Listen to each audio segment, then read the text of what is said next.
ஜெபம் செய்வோம். நான் உமக்கு சொந்தமானவன் இயேசுவே, நீர் எனக்கு தஞ்சமானவர். நான் உமக்கு சொந்தமானவன். பாரின் மீதிலே நான் பாவியானவன். பாரின் மீதிலே நான் பாவியானவன்.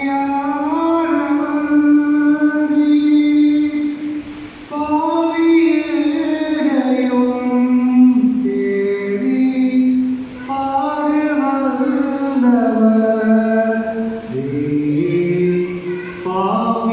பாவியேனையும் தேடி பாரில் வந்தவர்.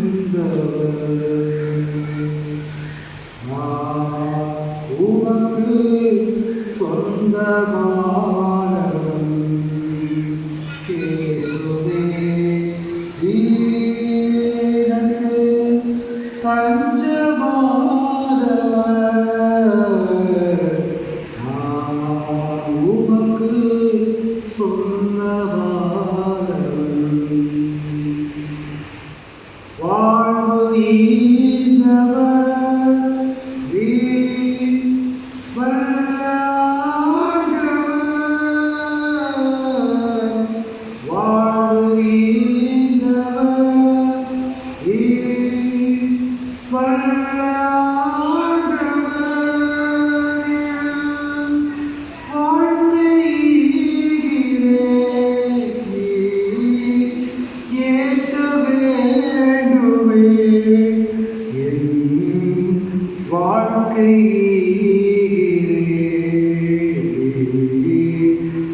ஏற்க வேண்டுமே. நான் உமக்கு சொந்தமானவன் இயேசுவே, நீர் எனக்கு தஞ்சமானவர். நான் உமக்கு சொந்தமானவன்.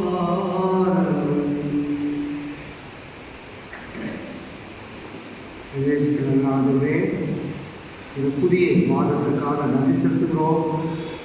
இதை மாதத்தின் முதல் நாளிலே கூடி உங்களுடைய ஆலயத்தில் எங்களை கூடி வர செய்து அழகாய் இங்கே அமர்ந்து உங்களை தொழுது கொள்ளக்கூடியான பெரிய பாக்கியத்தை எங்கள் ஒவ்வொருவருக்கும் ஆண்டவர் கொடுத்திருக்கிறீர்களே, உமக்கு நன்றி செலுத்துகிறோம். எங்கள் கண்மனை மீன்புறமாகி கர்த்தாவே, என் வாயின் வார்த்தைகளும் அமர்ந்திருக்கிற பிள்ளைகள் ஒவ்வொருடைய சிந்தனைகள் உங்கள் சமூகத்தில் ஏற்படுத்தா இருக்க வேண்டும். இயேசு கிறிஸ்துவின் மூலமாய் வேண்டிக் கொள்கிறோம் பிதாவே. ஆமென்.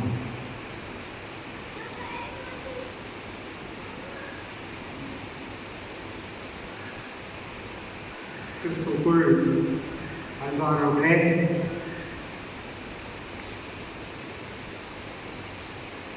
அரசாங்கம்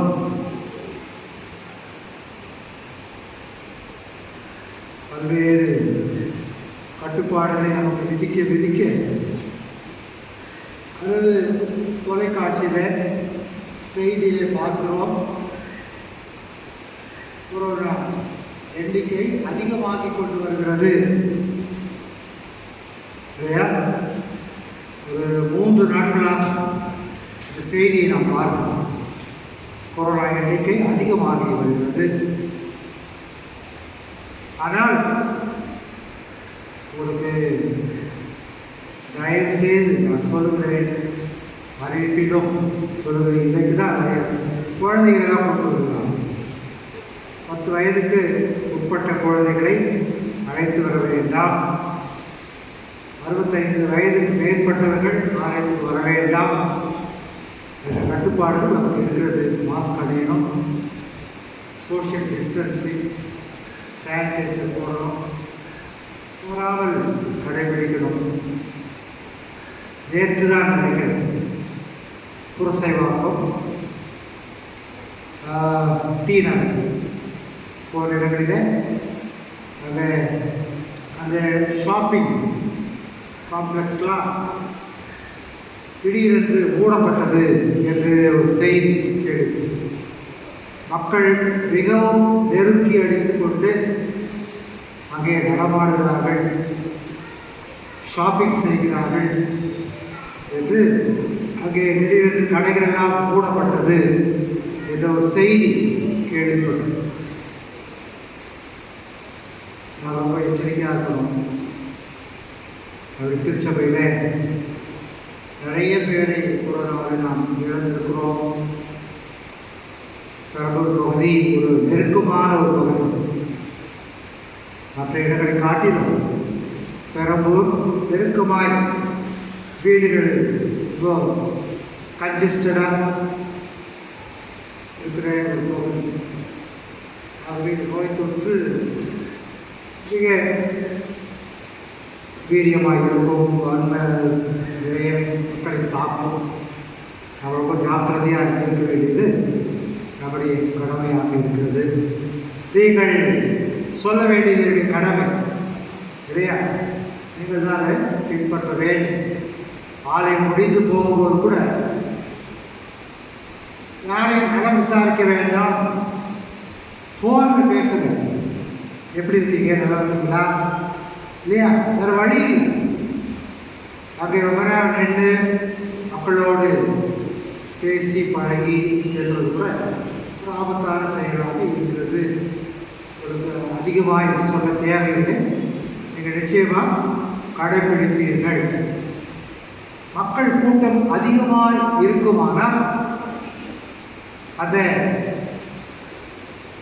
வழிபாட்டு தலங்கள் கூட மூடப்படும் செய்வாங்க நிச்சயமாக. அதனால் ரொம்ப ஜாக்கிரதையாக இருக்க வேண்டியது அவசியமாக. நாளிலே நாம் சிந்திக்கபடியாக நாம் கொடுக்கப்பட்டிருக்கிற ஒரு தலைப்பு இறையில் கல்வி அறிதலும் பற்றுறுதியில் செயல்படுத்துதலும். Theological education Sunday theological education knowing and doing faith. கடவுளை அறிந்து கொள்வதும் அவர் யார் என அறிந்து இந்த உலகத்திலே நாம் செயலாக்கம் செய்வதும் டூயிங் தியாலஜின்னு சொல்லுவோம். ப்ராக்சிஸ் நடைமுறைப்படுத்தும் ரொம்ப கஷ்டம். படிக்கலாம், கடவுள் யார் என்று அறிந்து கொள்ளலாம். ஆனால் அதை வாழ்க்கையிலே நடைமுறைப்படுத்தி வாழ்வது என்பது மிக மிக கஷ்டம் இல்லையா? நமக்கு எப்போதும் கொண்டிருப்பது சிலுவை தான். அவனவன் தன் சிலுவை எடுத்துக்கொண்டு இதை பின்பற்ற கடவுள். கடவுள் இந்த உலகத்தில் தம்முடைய மக்களாக ஒரு சிலரை இஸ்ரவேல் மக்களை தெரிந்து கொண்டு அவர்களை மீட்கும் பணியில் ஈடுபட்டார். இந்த தியாலஜி என்று சொல்லும்போது தியோ என்றால் கடவுள், அவரை பற்றி படிப்பது தியாலஜி. லாஜினா வேர்ட், வார்த்தை, அதெல்லாம் இந்த ஸ்டடீஸ் எல்லாமே முடியும். Biology, zoology, theology. Theology is the queen of all subject. எல்லா படிப்புக்கும் இந்த இறையியல் என்பது அரசியாக இருக்கிறது, தலைமை இடத்தில் இருக்கிறது. உலகத்திலே நாம் எத்தனையோ படிப்புகளை நாம் மேற்கொள்ளலாம், பிள்ளைகளுக்கு கற்றுக் கொடுக்கலாம். நிறைய செலவு செய்து உலக கல்வியை பிள்ளைகளுக்கு நாம் கொடுக்கிறோம். ஆனால் மக்களை உலகத்தில் வாழ வைப்பது கடவுளை பற்றி அறிகிற அறிவு இல்லையா? கடவுளை பற்றி அறிகிற அறிவு மட்டும்தான் நமக்கு உலகத்தில் வாழ்க்கையை தரும் நித்திய வாழ்வை நாம் பெற்றுக்கொள்ள உதவி. அதை நாம் மறந்துவிட்டோம். இது கடவுளுக்கு உலகத்துக்கு உள்ள உறவை குறித்த ஒரு கல்வியாக இருக்கிறது. தான் யார் என்று திருமறை வரலாற்றிலே வெளிப்படுத்தினார்.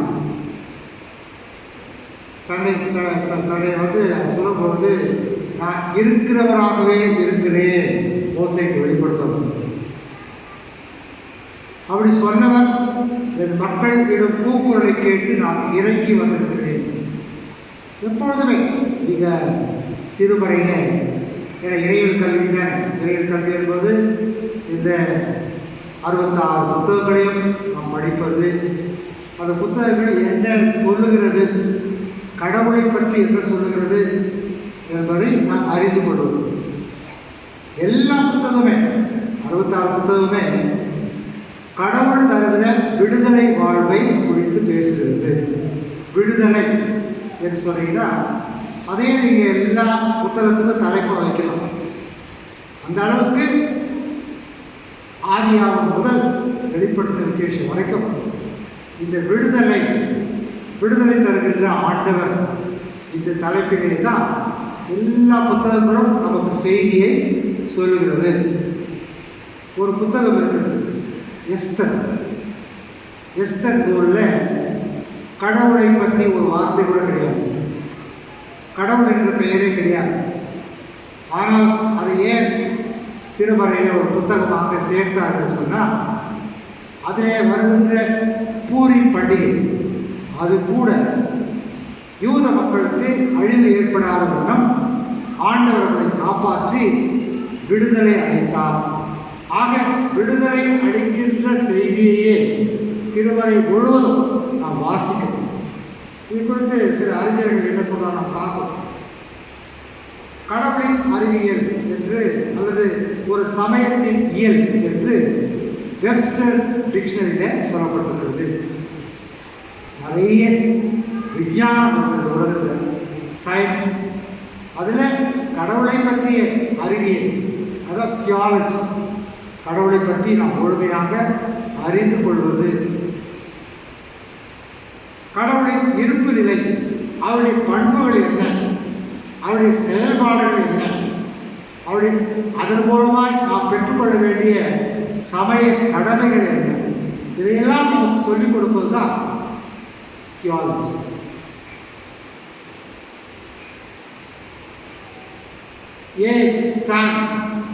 என்கிற 20ஆம் நூற்றாண்டில் வாழ்ந்த ஒரு இறையனாகும். அவர் சொல்லும்போது கடவுளை குறித்த இயல் என்றும் கடவுளுக்கும் உலகிற்கும் உள்ள உறவை குறிக்கிற கல்வி. கடவுள் ஒரு தனிப்பட்டவர் அல்ல இல்லையா? மக்கள் படம் கூக்குரலை கேட்டு இறங்கி வந்தேன்னு சொன்னால் மக்களுடைய வாழ்க்கையோடு இணைந்து செயல்படுகிறது இல்லையா? அதுதான் கடவுள் ஏதோ உலகத்தை படைத்தார், தனித்து இருக்கிறார், வாழ்கிறார், அப்படி இருக்கு. மக்களோடு இணைந்து மக்களுடைய இஸ்ரேல் அப்படி விடுதலை வாழ்வில பங்கு கொண்டது. சரி, ஏன் இஸ்ரேல் மக்களை மாத்திரம் கடவுள் தெரிந்து கொண்டார்? ஒரு ஸ்கூலில் ஆக்சிஜன் தயாரிக்கணும் என்று சயின்ஸ் மாஸ்டர் பிள்ளைகளுக்கு சொல்லிக் கொடுத்தோம். ஆக்சிஜன் இந்த பொருளை ஒன்றாக சேர்த்தால் ஆக்சிஜன் வெளிவரும் வந்து பரிசோதனை கொடுக்குற ஒரு சிறிய கண்ணாடி குடும்பங்களை வைத்து ஒரு சோதனையாக அவர்கள் செய்திருக்காங்க. அதுதான் ஆண்டவர் சொல்றாரு, நீங்கள் உலக மக்கள் எல்லாரிலும் பெரிய மக்கள் கூட்டம் என்பதனாலே நான் உங்களை தெரிந்து கொள்ளவில்லை.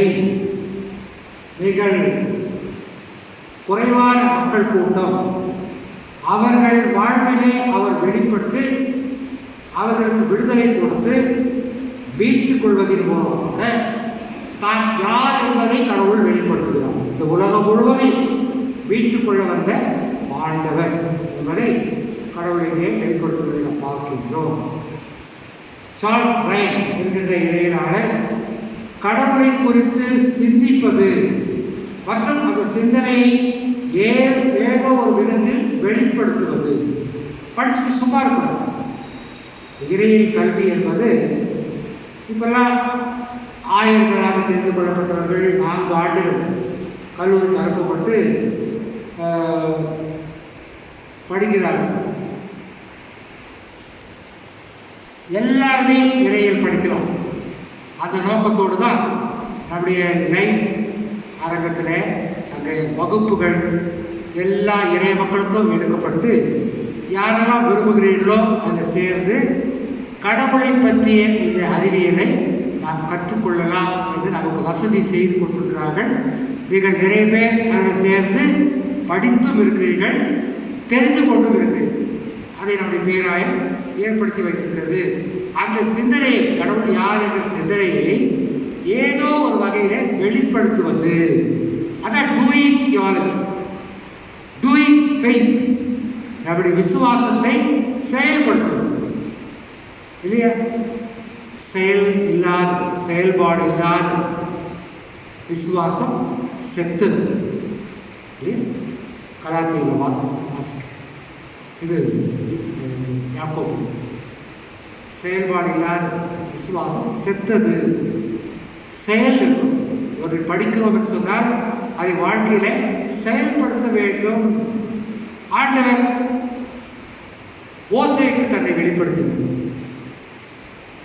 தான் யார் என்பதை மோசேக்கு முதல்ல வெளிப்படுத்தினார். மோசே தன் மாமனார் எத்திரோவின் ஆடுகளை வைத்துக் கொண்டிருந்தார். வனாந்தர வெளி அந்த இடத்துல வைத்துக் கொண்டிருக்கும் போது திடீரென்று ஒரு முட்செடி எரிகிறது. என்ன எரிகிறது என்று கிட்ட போய் பார்த்தால் அந்த செடி எரிந்தும் வெந்து போகவில்லை, தீந்து போகவில்லை. இருக்கிறவராக இருக்கிறேன் இல்லையா? அதில் ஒரு ஆழமான பொருள் இருக்கிறது.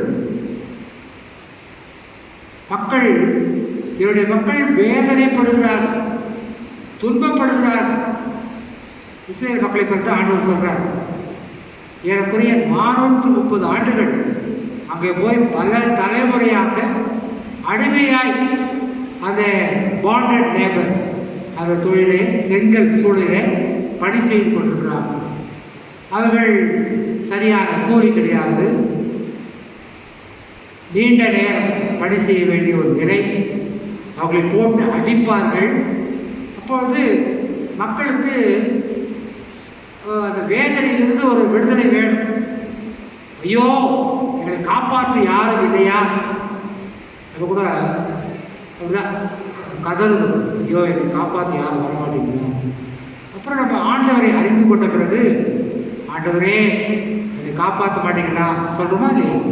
அப்பொழுது கடவுளை அறியாத ஒரு சூழலில் மக்கள் ஆண்டவரே கடவுளே என்று கூட அவர்கள் அழைத்திருக்கலாம். அவர்கள் எழுதுகிற கூக்குரலை கேட்டு ஆண்டவர் இறங்கி வந்தேன், அவர்கள் படும் துன்பங்களை என் கண்ணார கண்டேன் என்று சொல்லுவார்கள். ஆக கடவுள் யார் என்று சொன்னால், அவரை பற்றிய படிப்பு நமக்கு என்னத்தை சொல்லிக் கொடுக்கிறது என்று சொன்னால், அவர் இது உலக மக்களோடு உறவு கொள்கிறவர், அவர்களோடு வாழ்கிறவர். அவர்கள் படும் துன்பங்களை கண்டு அவரால் சும்மா இருக்க முடியாது. அவர்கள் கூக்குரலை அவர் கேட்கிறார். புதிய ஏற்பாட்டில் யோவான் 14ஆம் அதிகாரத்தில் ஆண்டவர் சொல்கிறார், ஒரு இருதயம் கலங்காதிருப்பதாக பிதாவிடத்திலே நம்பிக்கை வையுங்கள், என்னிடத்திலேயே நம்பிக்கை வையுங்கள். பிதாவை ஒரு நாளும் ஒரு காலம் யாரும் கண்டது பார்த்தது. ஆனால் ஆதியாகமம் முதற்கொண்டு கடவுள் வரலாற்றிலே செயல்பட்டு கொண்டே இருக்கிறார். மக்களை மன்னிக்கிறவராகவே இருக்கிறார், அன்பு செலுத்துகிறவராக இருக்கிறார். நிறைய இடத்துல பார்த்தீங்கன்னா ஆதாம் ஏவாள் தப்பு செய்தார். ஆண்டவர் என்ன சொல்றார்? அவர்களை அழிக்கிறார் இல்லையா? வாழ்வு கொடுக்கிறவர், விடுதலை அளிக்கிறவர். போங்க, என் கோபத்துக்கு ஆளாகி விட்டீர்கள், இதுவே நீங்கள் உழைத்து தான் சாப்பிடணும் இல்லையா? பெரிய துன்பத்தை அனுபவிக்கணும். பெண்ணுக்கு என்ன சாபம்? குழந்தை பெறும்போது மிகுந்த வேதனையோடு குழந்தை பெறுவார். ஒரு தண்டனையோடு அவர்களை வாழ்விக்கின்ற விடுதலை கொடுக்கின்ற கடவுளை நாம் பார்த்தோம். காய் ஆவியலை கொன்றான். நீ பூமியில் நிலையற்று திரிவாய். காயினுக்கு ஆண்டவர் கொடுத்த ஒரு தண்டனை. ஆண்டவர்கள் நிற்கிறான். ஆண்டவரே, எனக்கு பூமியில் ஒரு இடமும் இல்லைன்னு சொன்னால் என்னை பார்க்கிறவர்கள் என்னை கொன்று போடுவார்களே. அது கதறும். ஆண்டவர் உடனே அவரின் மேலே ஒரு அடையாளத்தை போட்டு போ இல்லையா, உனக்கு அப்படிப்பட்ட ஆபத்து வராது. ஆக தவறு செய்தால் மீண்டும் மீண்டும் தம் மக்களை விடுதலை செய்கிறபடியில் ஆண்டவர் ஈடுபடுவார்.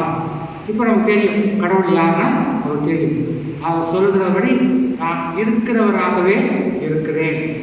அப்படிப்பட்ட ஆண்டவர் ஆபிரகாமின் கடவுள், ஈசாக்கின் கடவுள், யாக்கோபின் கடவுள் சொல்றார். நாம வாழ்க்கையில் சொல்லணும்னா என் தாத்தாவுக்கு விடுதலை கொடுத்த கடவுள், என் முப்பாட்டினாருக்கு விடுதலை கொடுத்த கடவுள், என் தந்தையை விடுவித்த கடவுள், எனக்கும் கடவுள். நான் இருக்கிறவராகவே இருக்கிறேன். அவர் நேற்றும் இன்றும் என்றும் மாறாதவர்னா அவருடைய அன்பு மாறாதது. எப்போ மாறாது? அவர் எப்போதும் அன்பு வைத்திருக்கிறார், மக்களை நேசிக்கிறார். புதிய ஏற்பாட்டில் சொன்ன இல்லையா, உங்கள் இருதயம் கலமாக இருப்பதாக பிதாவிற்கு நம்பிக்கை வைத்திருக்க நீங்கள் என்னிடத்திலே நம்பிக்கை வைங்கள். ஏன் சொன்னார்னா, ஒரு காலகட்டத்திலே தம்முடைய குமாரனையே நம்முடைய மீட்புக்காக உலகத்திலே அனுப்பி வைத்தவர் தந்தை பிதா இல்லையா. இவர் மாம்சமாக இந்த உலகத்திலே வந்தார், நம் மத்தியிலே வாழ்ந்தார். சீடர்கள் அதுக்கு சாட்சி இல்லையா. அவர் மரித்தார், உயிர்த்தார், திருமண சார்ந்திருக்கிறது. நம்மை போல எல்லா உணர்வுகளும் அவருக்கு இருக்கு. அவர் கடவுள் என்பவர் இது உலக மனிதர்களோடு உறவு கொள்கிறவர். அவருக்கு தூக்கம் இருந்தது. கப்பலில் அடித்தட்டில் போய் தலையினை வைத்து அயர்ந்து தூங்கினார். அவருக்கு தாகம் இருந்தது. நான் தாகமாக இருக்கிறேன் என்று சிறுவையில் சொன்னார். கண்ணீர் விட்டு அழுதார். ஒரு 2 இடத்துல தான் ஆண்டவர் கண்ணீர் விட்டு அழுதாரோ. அதில் நான் அருமையாய் நேசித்த லாசரு என்கின்ற நண்பன் மரித்து போனான் என்று அறிந்து கண்ணீர் விட்டு அழுத ஆண்டவரை நம்பினார். ஆகவே அவர் மக்கள், என் மக்கள் என்று உரிமை கொண்டாடுகிறார். என் மக்கள் இல்லையா, அந்த மக்களை நான் மீட்டுக் கொள்ள இந்த உலகத்தில் வந்திருக்கிறேன். நான் என்றும் மாறாதவர். ஆபிரகாமை மீட்டவர், ஈசாக்கை மீட்டவர், யாக்கோபை மீட்டவர். உங்களையும் நான் மீட்க இப்போ என் மக்களை அழைத்து வா. ஏசுனா அந்த செடி மோசேக்கு காட்சியளித்த அந்த செடி எரிந்தும் வெந்து போகவில்லை இல்லையா. மக்கள் துன்பப்படுகிறார்கள். ஆனால் கடவுள் நான் இருக்கிறவராக இருக்கிறேன் சொன்ன கடவுள் அவர்களை வெந்து போக விடமாட்டார், அவர்களை விடுதலைக்குள் வழிநடத்துவார் என்ற நம்பிக்கையை மோசேக்கு கொடுத்து தைரியப்படுத்தி அனுப்புவார். ஐயோ, நான் திக்குவாய் பேச முடியாது. மோசே பலவிதமான சாப்பிட்டு சொல்றான், நான் உன்னோடு கூட இருப்பேன் இல்லையா. இப்போ பெரிய விடுதலை பணியை மோசே எடுத்துக்கொண்டு ஆண்டோடைய கருணோடு சென்று அதை செய்து முடித்தான் என்று பார்க்கிறோம். ஆக கடவுள் என்பவர் உலகத்தில் மக்கள் படுகிற துன்பங்களை பார்த்தும் பார்க்காமல் இருக்கிறவர் அல்ல. அவர்கள் எடுக்கிற கூக்குரலை கேட்டும் கேட்காமல் இருக்கிறவர் அல்ல. அவர்களோடு இணைந்து அவர்களை மீட்டுக் கொள்ளவே அவர் தூரத்திலே செயல்பட்டார். தீமோத்தேயுக்கு எழுதும்போது பவுல், நீ கற்றுக்கொண்ட கடவுளை பற்றி அறிந்து கொண்ட இந்த செய்திகளை உனக்கு அடுத்திருப்பவர்களோடு நீ பகிர்ந்து கொள் என்று சொல்றார் இல்லையா. மற்றொரு சொல்லிக் கொடு. உபாகமத்தில் கூட வாசிக்கணும், நீ உன் பிள்ளைகளுக்கு இதை கற்றுக்கொடு. அவர்கள் படுக்கும் போதும் எழுந்திருக்கும் போதும் இல்லையா, எப்பொழுதும் அதை அவர்கள் நினைவு கூற வேண்டும். இஸ்ரேல் மக்களுடைய விசுவாச அறிக்கையே அவர்கள் முதற் பலனை கொண்டு போய் ஆசாரியத்தில் கொடுத்து அவர்கள் சொல்ல வேண்டிய விசுவாச அறிக்கை, என் மூதாதையர் நாடோடு நொமாடிக் பீப்புள், உலகத்தில் ஒரு இடம் கிடையாது, சுற்றி அலைந்தவர்கள், 40 வருஷமாய் பாலைவனத்தில் அலைந்து திரிந்தவர் யார்? இஸ்ரேல் மக்களுடைய மூதாதையர்.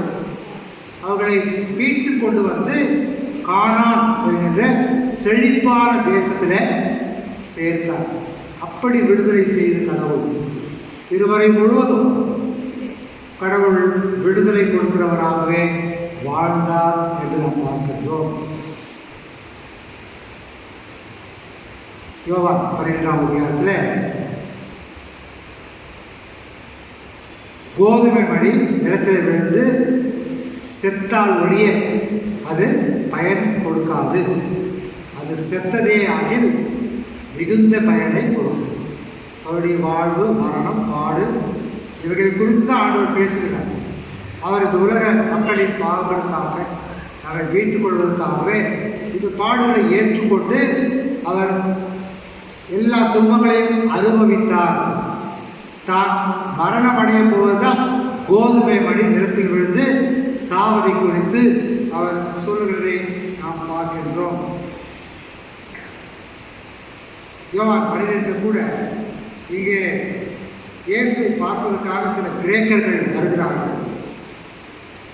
அவர்களிடத்தில் இதை பற்றி இயேசு சொல்லும்போது, தமக்கென்றே வாழ்வோ தம் வாழ்வை இழந்து விடுவர், இவ்வுலகில் தம் வாழ்வை பொருட்டாக கருதாதோ நிலை வாழ்வுக்கு தம்மை உரியவராகும்.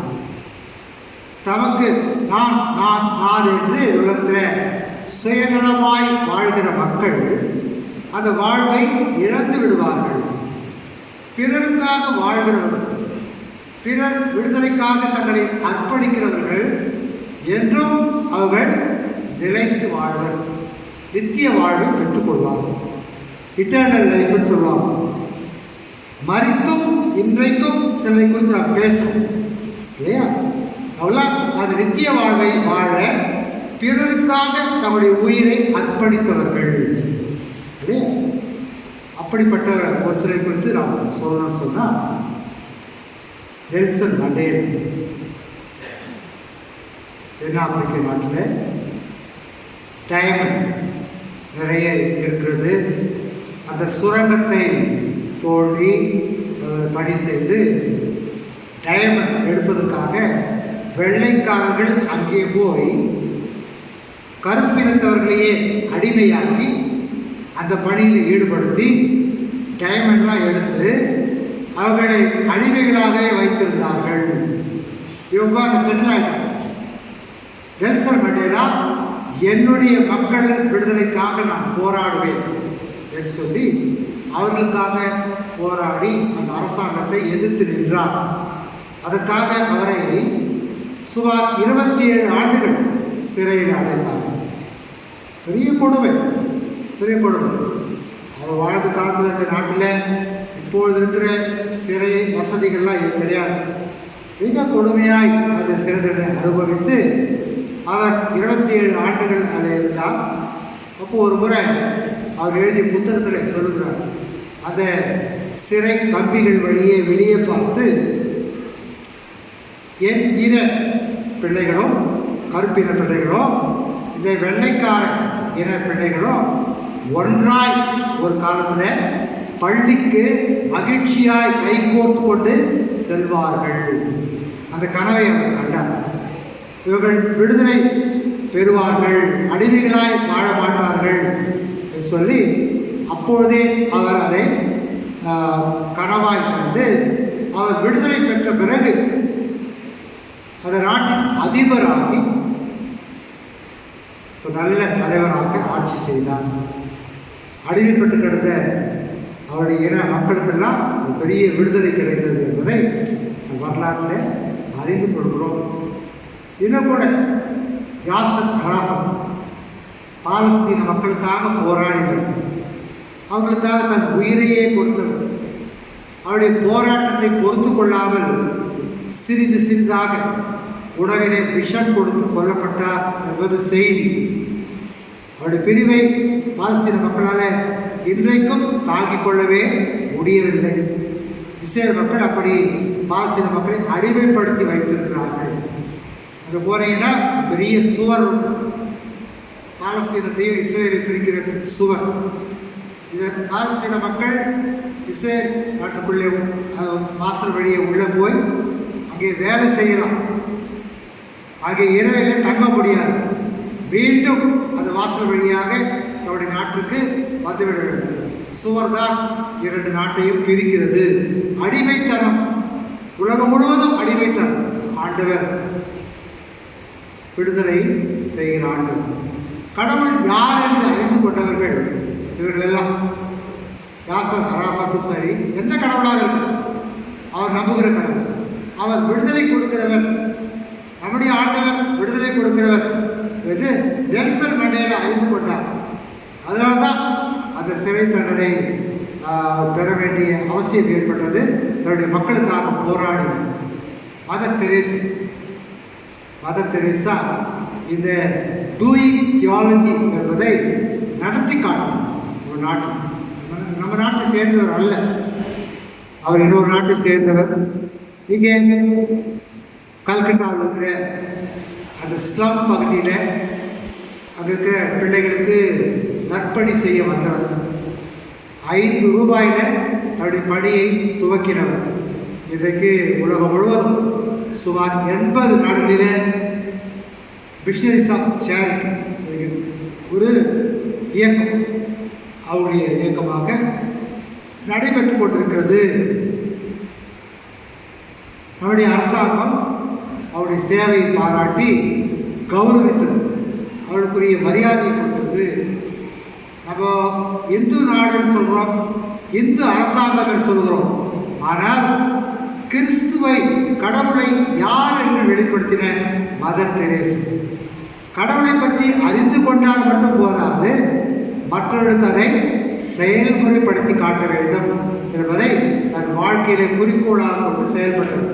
ஒரு முறை பத்திரிகையாளர்கள்லாம் மதர் தெரேசாவை பார்த்து, ஏமா உங்களுக்கு இந்த வேலை, இன்னும் கொஞ்ச நேரத்தில் அவர் மறிக்கப் போகிறார், குற்றுயிரும் குறையுமாக இருக்கிறார், ஏன் நீங்கள் உங்கள் இல்லத்துக்கு அவரை அழைச்சிட்டு வரீங்க, தூக்கிட்டு வரீங்க, ஏன் அவரை காப்பாற்றணும் என்று கேட்கும்போது, அவர் மறித்தாலும் பரவாயில்ல, மறிக்கத்தான் போகிறார், ஆனால் அவருடைய மரணம் அமைதியாக நிகழ வேண்டும்.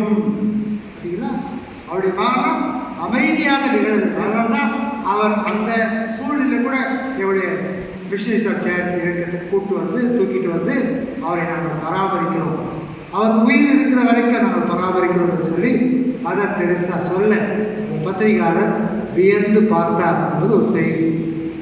ஒருவர் ஓடுகின்ற விமானத்தை ரன்வேயில் ஓட ஆரம்பிச்சுட்டா அவளை எளிதாக எதுக்காக நிறுத்த மாட்டான். ஒன்ஸ் அது ஸ்டார்ட் ஆயிடுச்சுன்னா அதோட டேக் ஆஃப் எடுக்கணும். ரன்வேயில் ஓடும்போது ஒரு விமானத்தை யாருக்காக நிறுத்த மாட்டான். ஆனால் மதர் தெரேசாவுக்காக நம்ம நாட்டில் ஒரு முறை ரன்வேயில் ஓட ஆரம்பித்த விமானம் நிறுத்தப்பட்டது. எதற்காக?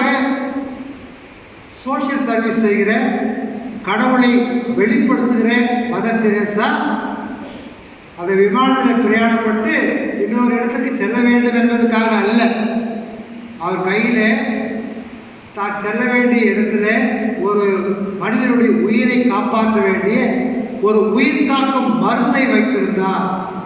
ஒரு சில மணி நேரத்துக்குள்ளே அதை கொண்டு போய் செலுத்தவில்லை சொன்னால் அந்த மனிதன் இறந்து விடுவார்.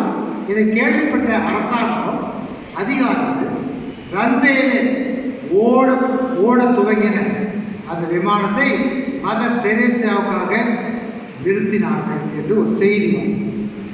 இதுதான் கடவுள் தன்னை யார் என்று வெளிப்படுத்தி நமக்கு கொடுத்திருக்கிறார். அவரை முழுவதுமாய் வாழ்ந்து காட்ட வேண்டிய நம்முடைய கடவுள்.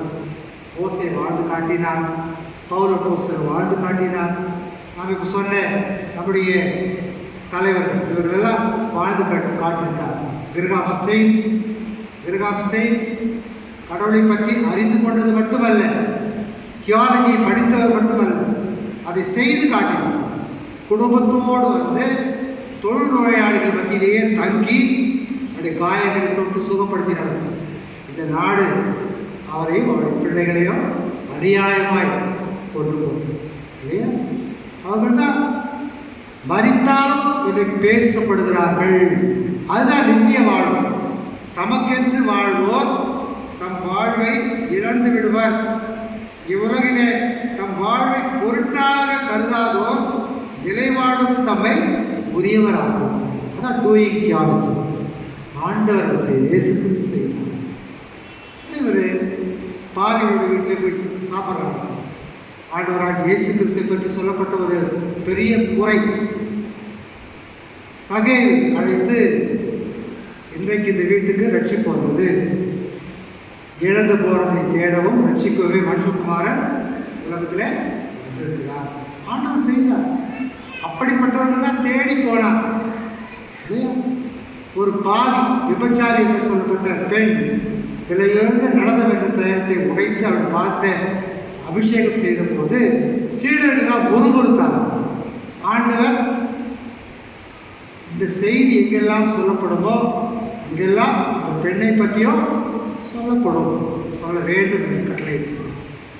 ஆகவே மரித்தும் இன்றைக்கும் இப்படிப்பட்டவர்கள் வாழ்கிறார்கள் சொன்னால், கடவுளை அறிந்து கொண்டவர்கள், அதை வாழ்க்கையில செயல்முறைப்படுத்துகிறவர்கள்.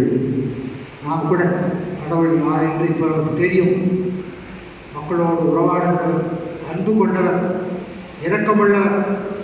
அவரை அறிந்து கொண்ட நாம் நம்முடைய வாழ்க்கையில எப்படி இருக்கிறோம்? அப்படிப்பட்ட எளிய மக்களை, பாதிக்கப்பட்ட மக்களை நேசிக்கிறோமா? அதை நாம் சீர்தூக்கி பார்க்க வேண்டிய நேரம். இதை கொரோனா காலத்தில் நிறைய மிருகங்களுக்கு, வளர்ப்பு பிராணிகளுக்கு அல்லது தெருவிலே அலைகின்ற பிராணிகளுக்கு நிறைய பேர் குடும்பத்தில் சாப்பாடு வைக்கிறாங்க இல்லையா? நமக்கே சாப்பாடு கிடைக்கல, நம்முடைய வாழ்வாதாரமே பாதிக்கப்பட்டிருக்கிறது. ஆனால் நாம் நல்லா சாப்பிட்டு நல்லா இருந்தால் தான் நாம் கொஞ்சம் மீதி கொண்டு போயிட்டா பண்ணணும். இந்த மிருகங்களுக்கு வைப்போம். இந்த கொரோனா காலத்தில் நம்முடைய வாழ்வே இப்படி இருக்கும்போது இந்த மிருகங்கள் எல்லாம் அழிந்து போகுமே என்று இரக்கம் கொண்டு உணவு வைக்கிற தொழிலை நிறைய பேர் செய்கிறாங்க. இல்லை, கடவுளை வெளிப்படுத்துகின்ற செயல். நம்மால் முடிந்ததை நாம் செய்வோம். கடவுள் நம் மூலம் உலகத்தில் வெளிப்படுத்தப்பட வேண்டும். கர்த்தர் வசனங்களை நமக்கென்று ஆசீர்வதிப்பாராக.